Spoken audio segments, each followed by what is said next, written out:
Nadie te enseñó a usar tu cuerpo de forma eficiente y esto tiene un costo que se empieza a pagar después de los 40 o incluso antes. El dolor no aparece de la nada. Este va a ser el resultado de décadas y décadas usando tu cuerpo sin herramientas básicas que nadie te enseña. Ni en la escuela, ni en la casa, ni siquiera los médicos. No es la edad, en realidad es la forma en cómo te mueves y la poca conciencia que tienes al respecto. Por eso en este video te voy a hablar de 3 de las principales razones por las cuales el cuerpo empieza a doler.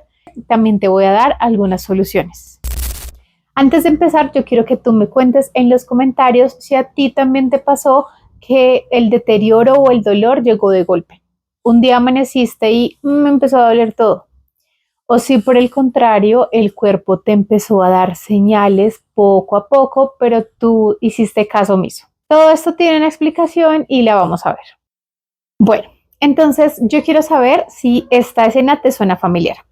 Estás en una reunión con algunos amigos o con los familiares y alguien te dice, estás encorvado, siéntate mejor o siéntate derecho. Y tu respuesta es, yo ni me había fijado. O yo siempre he sido así desde pequeño, trato de enderezarme y no puedo.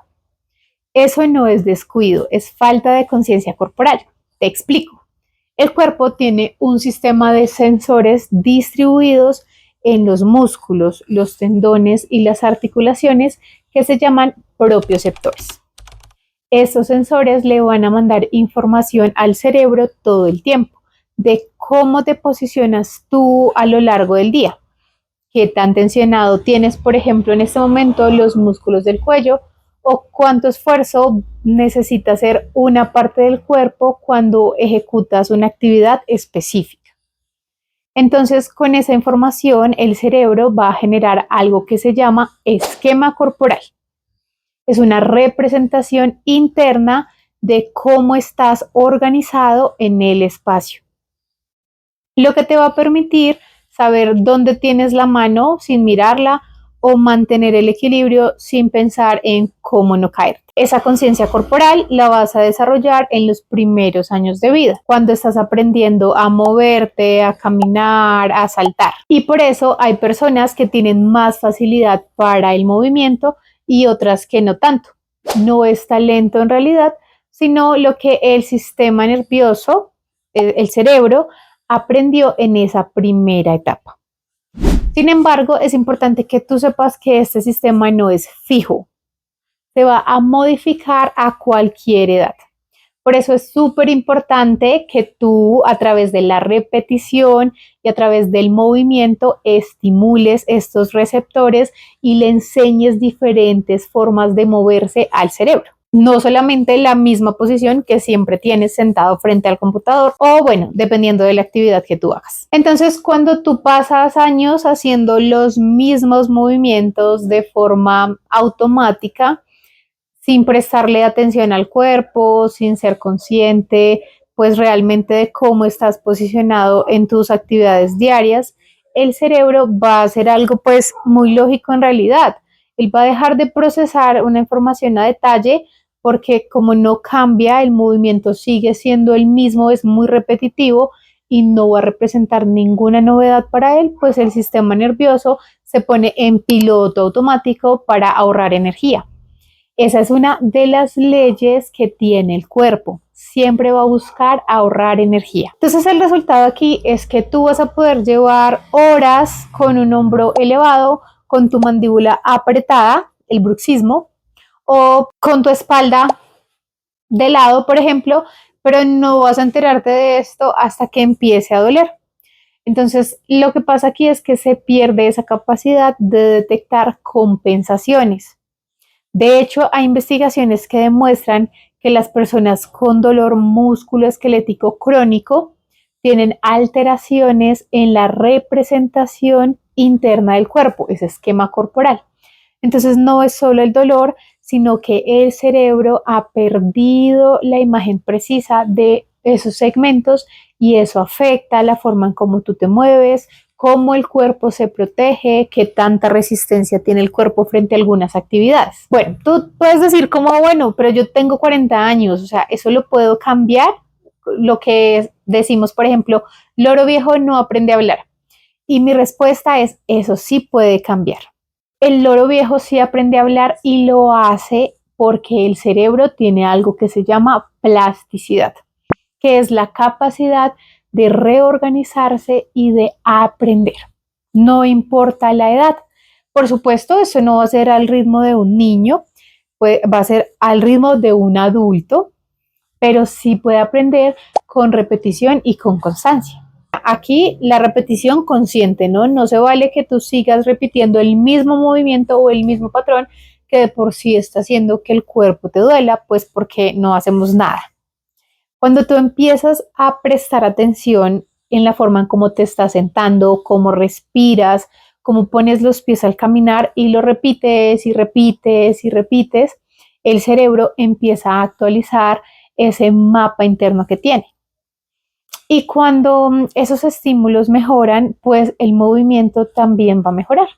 Después de repetirlo ya muchas veces, el cuerpo lo toma como un nuevo hábito. Así como ese hábito que tenías antes o el hábito que quieres cambiar, este nuevo hábito también se puede plasmar y lo va a incorporar de forma automática después. Entonces, después de algunas repeticiones, pues ya no vas a tener que pensar, me siento derecho. No, simplemente el cuerpo lo va a hacer. Quiero que hagamos un ejercicio.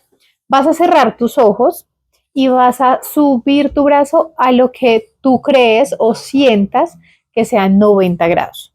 Pero pues aquí está el truco, ¿no? No puedes mirar. Luego vas a abrir los ojos. Para algunas personas puede ser fácil llegar a los 90 grados sin necesidad de mirar, pero para otras pueden haber encontrado que el brazo no estaba aquí en 90, sino más arriba o más abajo.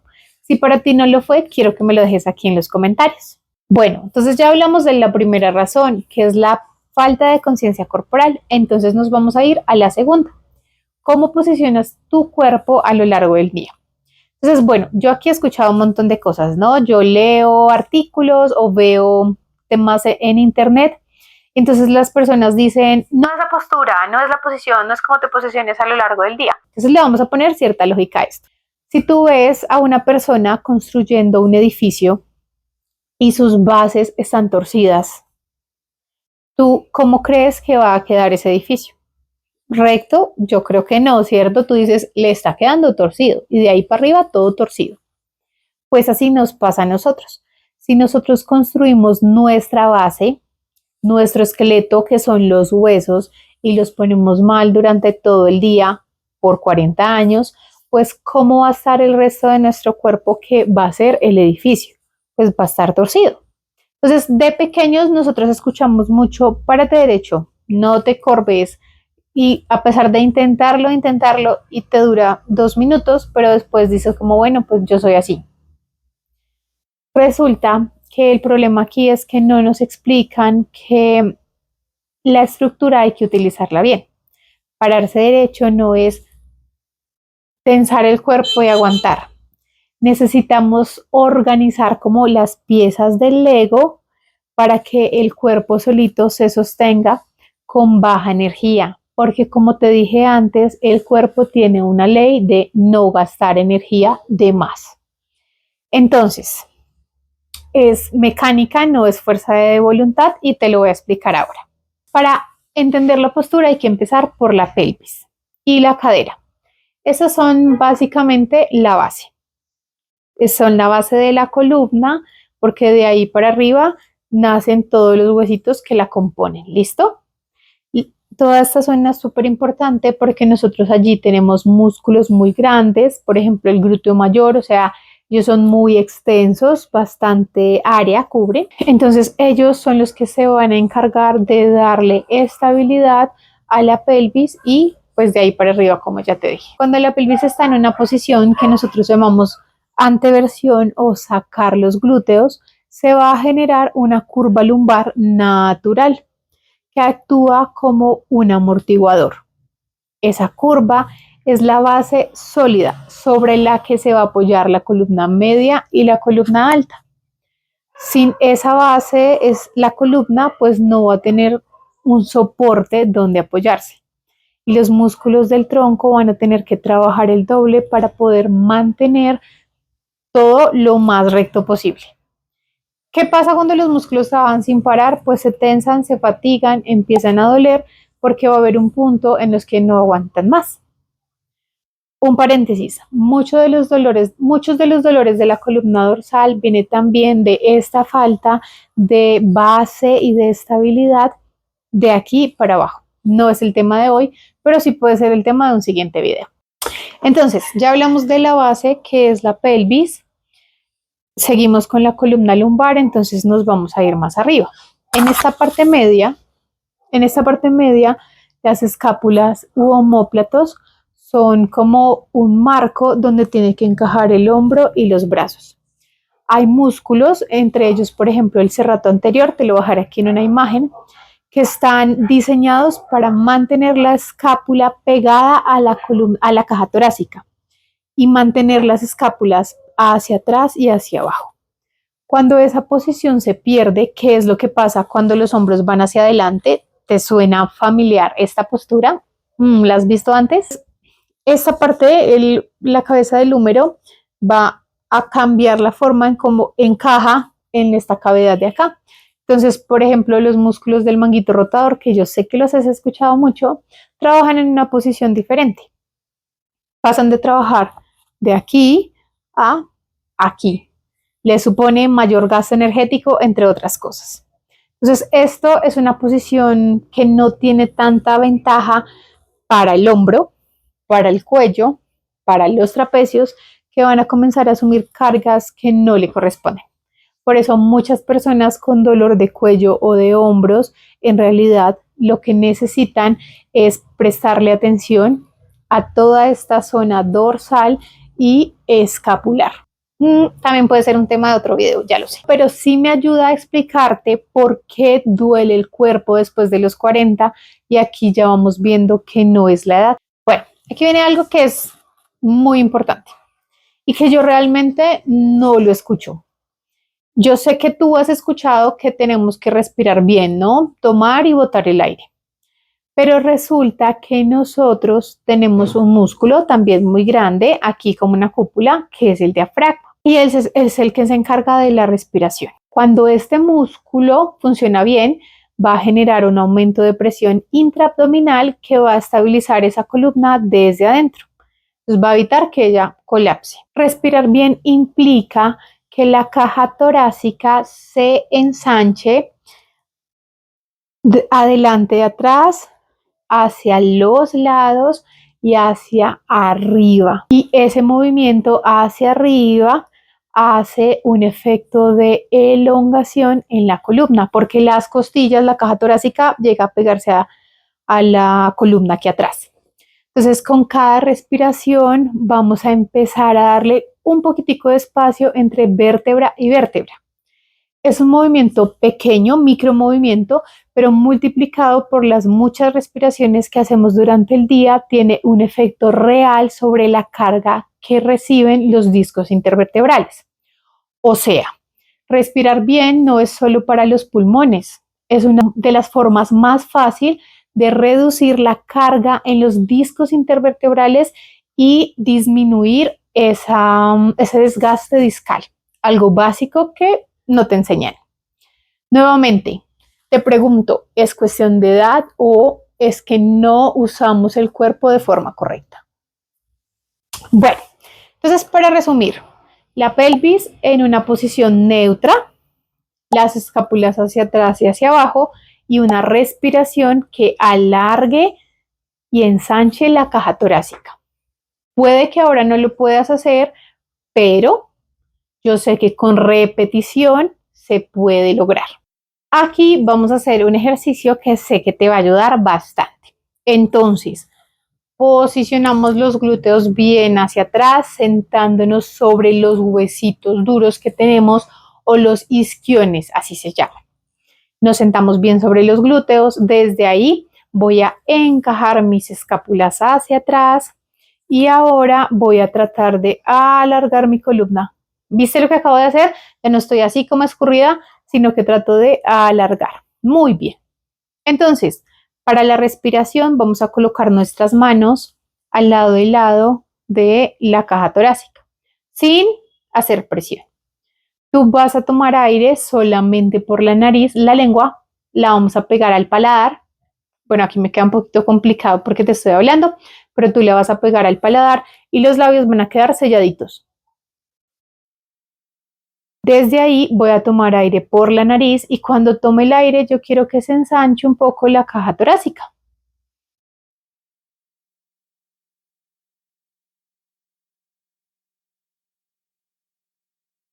Y cuando lo bote, quiero que ella vuelva a hacerse pequeña. Tomo aire y boto. ¿Alcanzas a percibir cómo se mueven mis hombros? Eso es porque estoy tratando de alargar. Recuerda que nos vamos a mover en 3 direcciones, hacia los lados, hacia adelante, atrás y hacia arriba. Eso es lo que quiero que logres. Eso lo puedes hacer frente a un espejo, por ejemplo, te va a ayudar bastante cuando trates de crecer y cuando estés tomando el aire, también te va a ayudar a retroalimentar qué tanto se está abriendo esa caja torácica. Nos vamos entonces con nuestra razón número 3 y es que el cuerpo no está diseñado para estar quieto. Todos los tejidos del cuerpo tienen algo en común y es que necesitan movimiento para funcionar bien. Y no es algo motivacional, así es como funciona el cuerpo, esa es la fisiología. Por ejemplo, las células del cuerpo se van a regenerar constantemente. Entonces, el músculo esquelético, o sea, los músculos se va a regenerar, los fibroblastos van a producir nuevo colágeno, en tendones y ligamentos, por ejemplo, el líquido sinovial se va a producir y se va a distribuir en las articulaciones. Y todo ese proceso de regeneración y mantenimiento requiere que lleguen nutrientes y oxígeno y que los desechos que salen de todos esos procesos pues se vayan de los tejidos. ¿Cómo llegan esos nutrientes? Pues es a través de la circulación. ¿Qué es lo que mantiene la circulación? El movimiento muscular. Cuando te mueves, los músculos actúan como unas bombas, se contraen, se comprimen los vasos sanguíneos y los vasos linfáticos que están cercanos y ayudan a mover la sangre y la linfa por todo el cuerpo. Cuando tú estás quieta por mucho tiempo, esa bomba pues no va a funcionar bien o se apaga. Entonces la circulación se vuelve lenta. Eso quiere decir que van a llegar menos nutrientes y menos oxígeno y los desechos se van a acumular en los tejidos. Entonces, esa es una de las razones por las cuales se acumulan líquido en las piernas y se ven inflamadas o se sienten pesadas. Entonces, ahora te voy a poner otro ejemplo importante, sencillo, pero que nos aplica a la mayoría y para eso voy a utilizar un tablerito. Bueno, entonces el disco intervertebral es uno de los tejidos más vulnerables al sedentarismo y es un ejemplo perfecto de por qué el movimiento no es opcional. Resulta que este disco no tiene vasos sanguíneos propios, así como los músculos. Él no tiene una circulación directa. Se nutre exclusivamente por un proceso llamado difusión. Cuando la columna se mueve, sea hacia flexión o hacia extensión o hacia cualquier movimiento en realidad, el disco se comprime o se descomprime. Mira, aquí comprimido o descomprimido. Y esto hace que ingresen nutrientes y salgan desechos, como una esponja que tú metes en agua y luego la sacas y aprietas. Así es como funciona la nutrición de estos discos intervertebrales. Cuando tú pasas mucho tiempo en una misma posición, por ejemplo, sentado frente a la pantalla, este mecanismo se detiene. El tejido se va a deshidratar progresivamente, perdiendo altura y elasticidad este disco intervertebral. Y cuando este disco está deshidratado y rígido y recibe una carga que no está preparado para absorber, las consecuencias ya las conoces. Si no, tengo una hernia discal. Entonces, esa hernia discal no aparece de la nada. Es ese tejido que duró por años sin el movimiento que necesita para mantenerse sano. Entonces, no es que después de los 40 todo el mundo tenga hernia discal, es que no ha habido mucho movimiento durante la vida. Algo importante aquí es que esto no aplica solo para las personas que trabajan sentadas, en general es para las personas que trabajan haciendo el mismo gesto durante toda su vida. Entonces aquí pues hay algo importante, otra de las cosas importantes que tengo para decirte. El dolor es una señal de que hay algún tejido que necesita reparación, pero esa reparación solo puede ocurrir si llegan los recursos necesarios. Las células inmunes que limpian el daño, los fibroblastos que producen nuevo colágeno, el oxígeno que ayuda a todo ese proceso, y todo llega a través de la circulación. Sin movimiento, la circulación es insuficiente y si no hay circulación, el tejido no se repara bien. Sin reparación, el dolor persiste, el tejido se deteriora cada vez más. Por eso el reposo absoluto, es decir, quedarse quieto esperando que el dolor pase solo, no funciona. No funciona porque el reposo en sí no es malo, pero el cuerpo necesita movimiento para recuperarse. Por supuesto, es un movimiento estructurado, claro, dependiendo de la condición de cada persona o de las capacidades físicas de cada persona. Eso lo evaluamos, por ejemplo, nosotros los fisioterapeutas. Sofi, pero es que moverme no me gusta, hacer ejercicio me da pereza, se me pasa el día, no lo hago. Bueno, te voy a decir dos cosas que yo empecé a implementar que a mí me funcionaron muy bien. La primera es hacer algo que me gusta.